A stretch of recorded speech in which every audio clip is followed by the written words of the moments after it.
কিন্তু মার বেশি খাবি। তোমার কথায় কি আমি থামবো নাকি?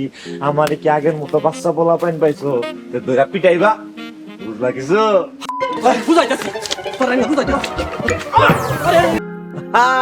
পুতুল?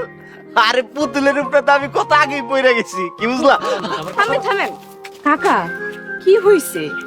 দামরা পোলাটারে গরুলা দৌড়ায় পিটাইতেছেন কেন? আর কই না মা, এই দাদা আমার জীবনটারে তেজপাতা বানায় ছাড়ছে, এখন আমারে পাগল বানায় ছাড়বো। তা নতুন কি? আপনি তো পোলা জন্ম দেন নাই, দিছেন আস্ত একটা বান্দর। তা নতুন করে আবার কি করছে? তোমার বাপের চামচা খাজারে রাইতের বেলা পিঠাইছে, সকালে পুলিশ আইছিল ওরে ধইরা নিতে। আমি ওরে নিজে পুলিশের হাতে ধরাই দেবো। তো কি করবো? দাদা কি আমার বাপের হুমকি দেয়? হ্যাঁ, আমার এই বাপ একলাই আমার লেগা মায়ের আদর দিছে, একলাই আমার লেগা বাপের আদর দিছে। খাজা কি পৃথিবীর যে কেউ যদি আমার বাপের দিকে চোখ তুইলা তাকাবে, দাদার চোখ আমি তুইলা ফেলাম।